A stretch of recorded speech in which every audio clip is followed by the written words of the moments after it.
آج کل ایک بہت ہی کامن فنامنا ہے کہ لوگ ٹینشن میں رہتے ہیں, اسٹریس میں رہتے ہیں. بہت ہی کامن ہے, آپ جانتے ہیں. جو آدمی ٹینشن میں ہو وہ کبھی بھی ساؤنڈ ڈیسیژن نہیں لے سکتا.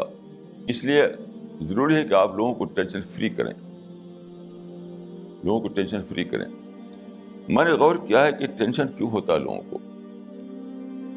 سب سے بڑا ریزن, جہاں تک میرا تجربہ ہے, میرا ایکسپیرئنس ہے, وہ ہے جلد بازی. جلد بازی میں کیا ہے, یعنی بہت سارا کام جلدی سے کر لینا. جیسے ایک انڈسٹریلسٹ ہے, وہ چاہتا ہے کہ میں بلینئر بنوں, تو شروع ہی میں اتنا بڑا وہ اسٹیپ لے لے گا کہ چاہے گا کہ میں 1 سال کے اندر بلینئر بن جاؤں. اور اس کے بعد کیا ہوگا, ٹینشن میں پڑے گا. کیوں؟ اپنے کام کو ان مینیجبل بنا لے گا. وہ ان مینیجبل.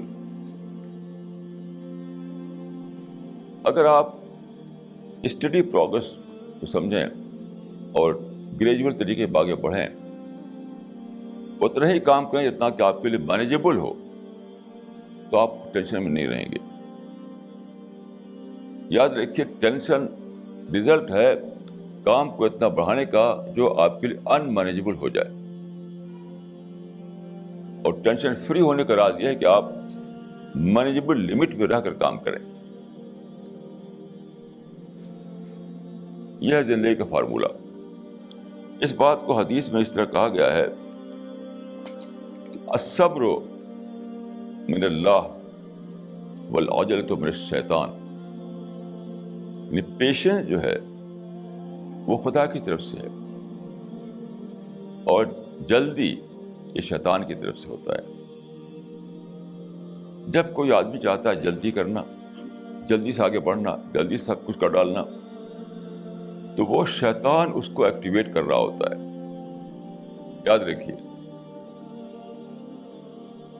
چاہے آپ نیک کام کریں بظاہر یا غلط کام کریں, نیک کام کرنے میں شیطان یہی کرتا ہے. آپ نیک کام کرنا چاہتے ہیں تب بھی شیطان کرے گا, آپ ایکٹیویٹ کرے گا آپ کے مائنڈ کو. کیوں کرے گا؟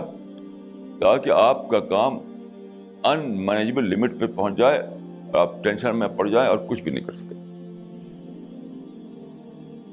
یعنی اگر آپ مسجد بنا رہے ہیں, وہاں بھی اگر شیطان آپ کو سکھائے جلدی سے یہ کر ڈالو, جلدی سے وہ کر ڈالو, جلدی سے 5 اسٹوری کی بلڈنگ کھڑی کر دو, تو ہو سکتا ہے کہ اس چکر میں کچھ بھی نہ ہو,